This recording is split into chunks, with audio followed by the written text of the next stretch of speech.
Yesterday I updated my BioH with the eGym Hub and the BioH Strength machines. Currently I'm chronologically 28 and also biologically apparently, according to this calculation. Now let's take a look at the individual sections. The first one is strength, which is divided into upper body, lower body and core. Now there are a couple of different measurements, and there are also these eGym machines, which you can already see because they are named eGym. As of currently, I decided to not in a frequent way update the other measurements as well, because I think mostly these eGym machines are the most standardized anyway, and for the other ones I would need to have an extra workout.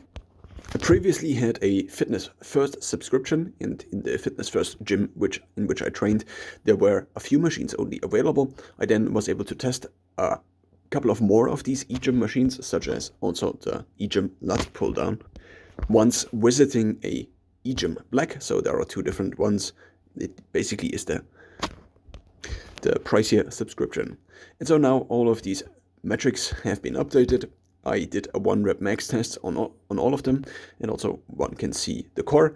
Now, of course, sometimes I update these. In this case, half a year ago, I updated my barbell straight leg deadlift, which apparently was 150 kilogram, which is a lot considering that I currently am not able to lift that much. Then there are also the legs, or not the legs, the lower body in this case, and we can see that there are also, again, these eGym machines. I think in terms of the weights, they are weighted the highest anyway, mostly I think because these are the most standardized. We can also take a look at the muscle balance, which in this case also expanded once I did have access to the fuller circle. So basically these are, I think, 8 to 10 machines, whereas before there were only 6. So now I do have apparently a balanced upper body. Then we can take a look at the chest and back. In this case, the different. So the first one is upper body. The next one is upper back. Then we have the lats. Then we have chest, biceps, the biceps. So okay, we have basically only the descriptions on these sides. So there is no description for basically what this symmetry in total would be named. So it seems to usually compare to muscle groups. At least we have the core and the abs in this case, and no, sometimes it seems here, for example, we have core, and core has lower back as well as abs. But then if we take a look here, then there is nothing. There is only the biceps, which is the thing that is from above, and then we have lats and shoulders. So apparently not all of these have names.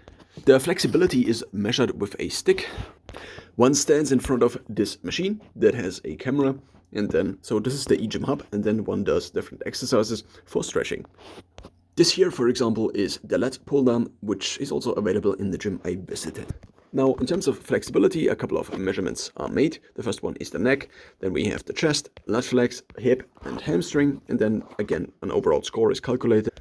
In this case, an age, and my flexibility age as of yesterday, after doing about 15 minutes of assault biking, or in this case air biking on a hammer strength bike, is now 29. I had it down, as you also might see in the all history, to 21, I think, which is the maximum reducible age, for quite a few months until I no longer have access to weekly measurements basically, and so I can only do them monthly once I visit another gym, because the current gym I go to does have also a BioH calculation, which I have not subscribed to. So I'm only using basically this old subscription, which I currently have paused, to still have access to my eGym account within the Fitness First app. Now the next section is mostly manual input from my side. So I used to measure my circumference on a weekly basis, basically all of these different things: hip circumference, waist, biceps, also the legs and the neck and so on and so forth. And then I would enter 2 of these values into here. So this would be the hip as well as the waist. But as of last Saturday, so basically yesterday, I did stop kind of. Maybe I would do it maybe on a monthly basis in the future, because it just takes a lot of time.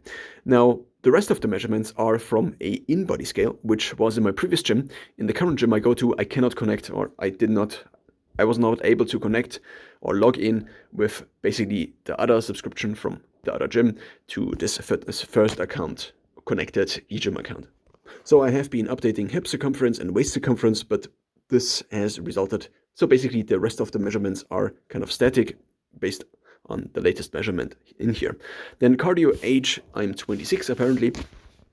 I used to take the yearly average, mostly from Garmin. So I do wear a Garmin watch, and this allows me to access a yearly resting heart rate average, which I think is a more of an accurate picture compared to the yesterday's resting heart rate, or maybe also the weekly or the monthly average. So currently my yearly resting heart rate is 49, but since the other measurements in the eGym app here are also not averageable, one could say, to a full year. So the blood pressure, for example, is not averaged in Garmin.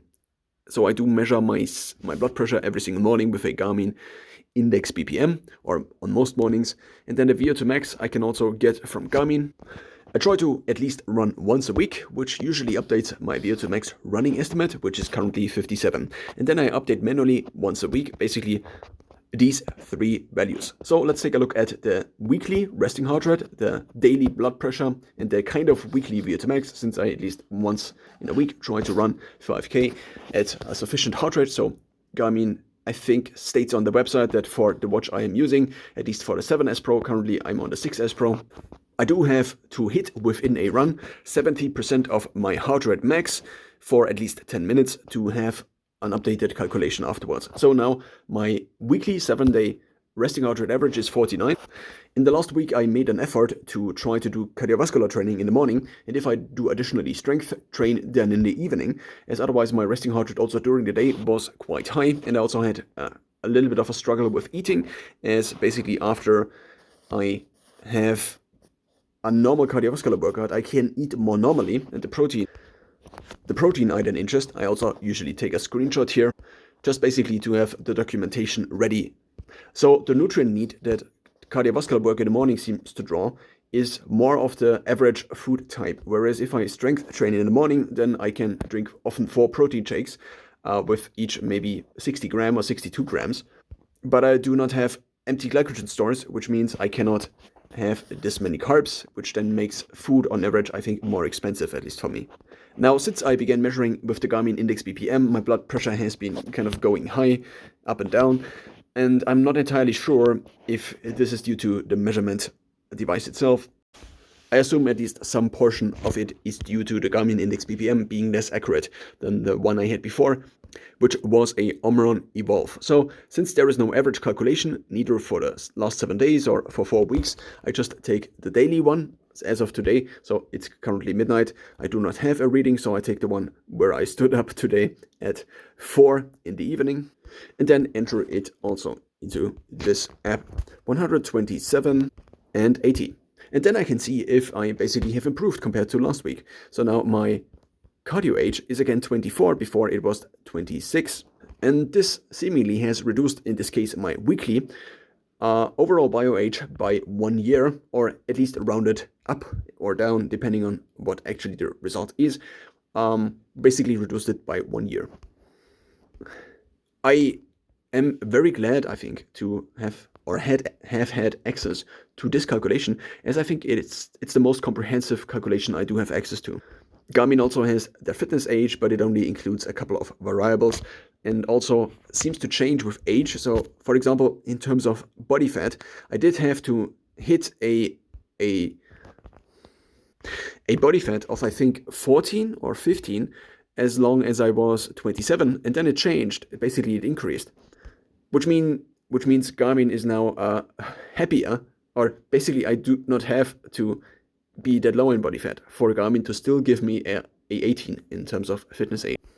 But this also basically excludes all of strength work. So this is mostly cardiovascular work. Plus, in terms of the metabolic age, it would be including body fat. Another calculation that has come up as of recently is the one that is available in Brian Johnson's Don't Die app, but the app itself is more like a social media app, and so I try to avoid using it. And also, eGym is a company that makes these machines. And so they have probably put a little bit more thought into the whole design if they are selling these machines to hundreds, maybe thousands of gyms, at least in Germany, maybe also in Europe or worldwide. And so analysis like the muscle analysis is something that is, I think, a way more advanced level than what currently Brian Johnson's Stone Dye app is doing. The margin for error, if I do these different 1-rep max tests on these machines, and additionally basically maybe use the InBody scale, is way lower, I think, compared to me manually inputting data into Brian Johnson's Stone Dye app, even though in the future maybe it gets better.